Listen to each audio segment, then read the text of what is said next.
ये कहते हैं कि तू तो काफिर है और जहन्नुम में जाएगा। वो कहते हैं जिहादी पाकिस्तान चला गया। अब अगर मेरे पास सिर्फ चॉइस पाकिस्तान और जहन्नुम यानी नरक की है तो मैं नरक ही जाना पसंद करूंगा। किसी भी जनतंत्र में एक असेंबली, एक पार्लियामेंट की जरूरत है, अलग अलग विचारधारा की पार्टियों की जरूरत है, उनमें इलेक्शन की जरूरत है। एक अगर हो सके तो ईमानदार मीडिया की भी जरूरत है।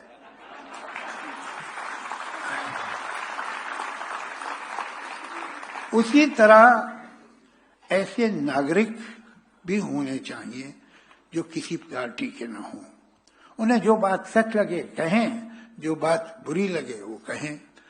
पार्टी लॉयल्टी नहीं कोई, सब पार्टी हमारी और कोई पार्टी भी हमारी नहीं। तो मैं भी उन्हीं में से एक हूं।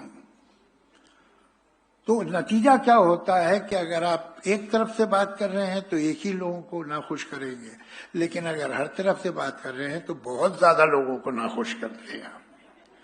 मैं कभी आप मिलिएगा अलग तो मैं दिखाऊंगा अपना आपको ट्विटर, अपना व्हाट्सएप, जिसमें मुझे दोनों तरफ से गालियां आती हैं। ऐसा नहीं है, मैं बहुत थैंकलेस हूँगा और ये ना कहूँ कि बहुत से लोग अप्रिशिएट भी करते हैं, बहुत से लोग हिम्मत भी बढ़ाते हैं, तारीफ भी करते हैं, प्रशंसा भी करते हैं। लेकिन ये भी सच है कि मुझे इधर से भी जो एक्सट्रीमिस्ट गाली देता है और उधर का एक्सट्रीमिस्ट भी गाली देता है। यही सही है। अगर इनमें से एक ने गाली देना बंद कर दी तो मुझे परेशानी हो जाएगी कि मैं क्या गड़बड़ कर रहा हूं। तो ये कहते हैं कि तू तो काफिर है और जहन्नुम में जाएगा। वो कहते हैं जिहादी पाकिस्तान चला गया। अब अगर मेरे पास सिर्फ चॉइस पाकिस्तान और जहन्नुम यानी नरक की है तो मैं नरक ही जाना पसंद करूंगा, अगर यही बस चॉइस है। तो हुआ ये कि जब से मैं मुंबई, तो मैं आया था 19.5 साल का था। आज जो कुछ बना, जो कुछ मुझे मिला, जो कुछ जहां भी तो पहुंचा, ये सब मुंबई की महाराष्ट्र का कर्म है। वो तो मैं 7 जन्म भी नहीं उतार पाऊंगा।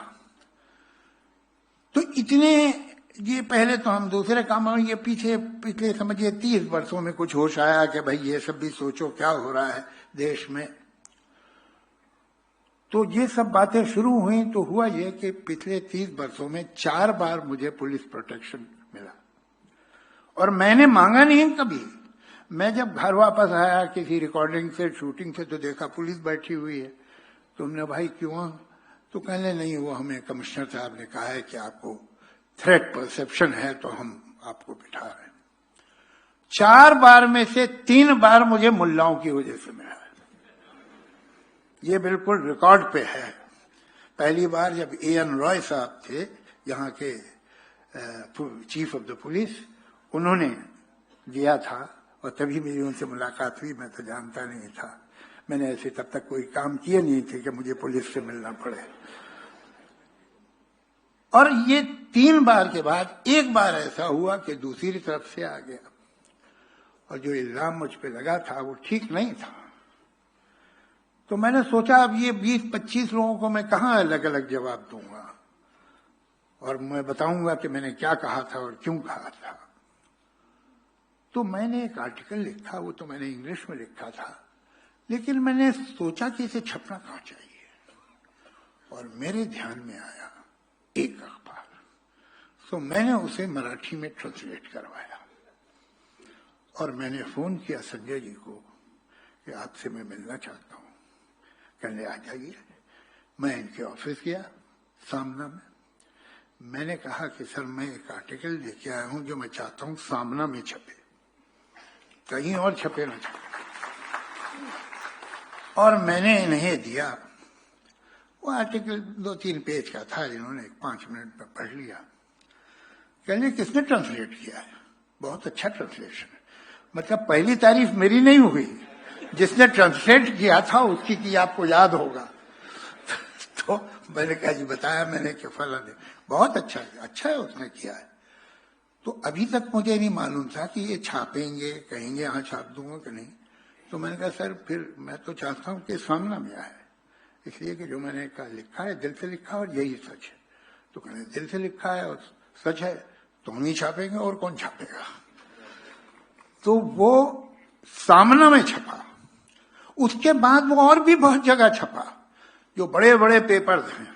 लेकिन मैं आपको एक बात बताऊं कि हर पेपर ने, हिंदी के भी इंग्लिश के भी, मेरा एक सेंटेंस कहीं से काट दिया, एक पैराग्राफ कहीं से कम कर दिया, वो पूरा आर्टिकल सिर्फ सामने में छपा।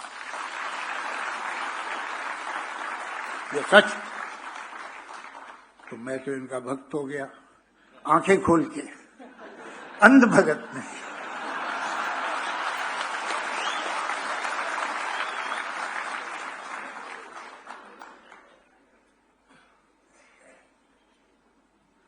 उस दिन ये फैसला हो गया था कि अगर ये कभी जेल गए और फिर उन्होंने जेल के बारे में किताब लिखी और उसका विमोचन किया और मुझे बुलाया तो मैं जाऊंगा। उसी दिन ये फैसला हो गया। क्या वजह क्या है? आप देखिए, अगर ये जेल का भी इतिहास बड़ा अजीब है। सारी दुनिया में न जाने कितनी बड़ी बड़ी किताबें जेल में लिखी गई हैं या जेल के बारे में लिखी गई। My experiments with truth, Mahatma Gandhi, discovery of India, Jawaharlal Nehru, Gulag archipelago, Solzhenitsyn. Poetry भी बहुत जबरदस्त की गई है। एक वो है एडवर्ड किंग, उसने my poems in jail. Faiz Ahmad Faiz जो अनडिवाइडेड इंडिया का बहुत बड़ा पोएट था, वो उधर पाकिस्तान में रह गया, उसकी पूरी सजा भी मिली उसे, ज्यादातर जेल में रहा, नहीं तो देश निकाला मिला, बाहर रहा, बैरूत में, इंग्लैंड में, जहां भी। उसने जेल में बहुत बरस काटे और जेल पे बहुत कविताएं लिखी। मैं 2-3 लाइनें आपको सुनाता हूं कि कैसे उसने जेल की सुबह को डिस्क्राइब किया है।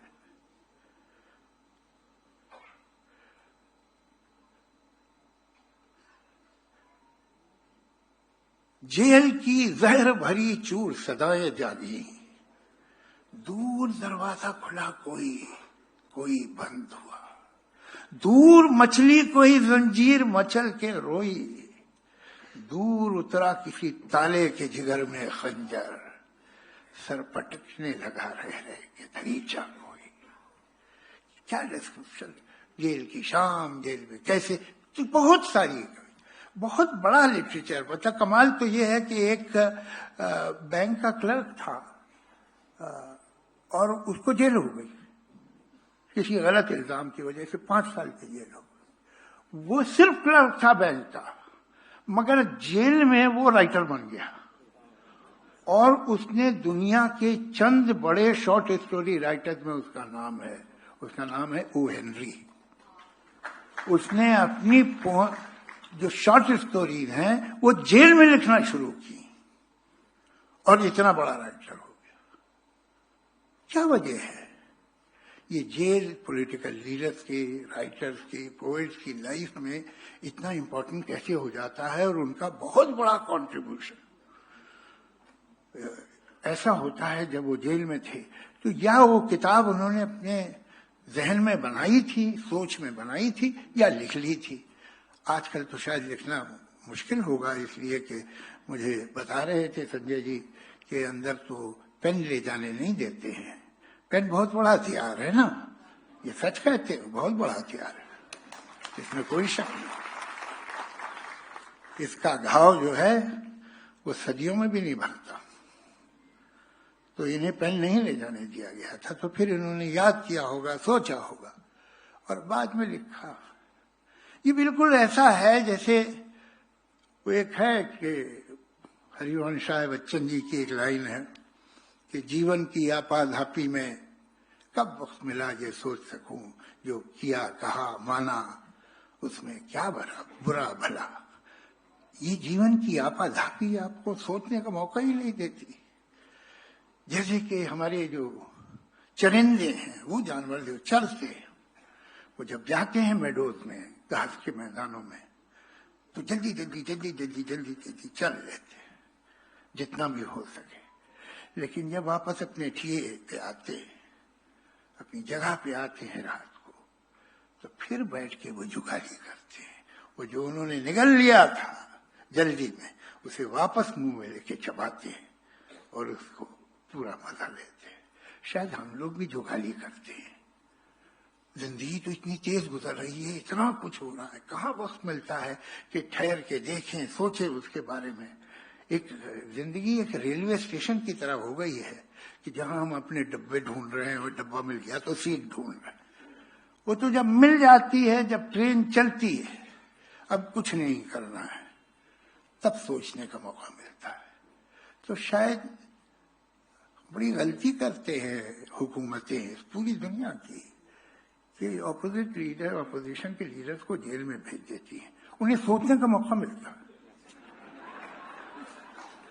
ऐसा नहीं करना चाहिए, उन्हें बिजी रखो बाहर। तो मैं अब ये तो नहीं कह सकता कि संजय जी फिर आप जेल जाए तो फिर एक किताब लिखिएगा, लेकिन ये जरूर कहूंगा कि ये किताब लिख के आप हमारी कम्युनिटी में, राइटर्स की कम्युनिटी में आ गए हैं।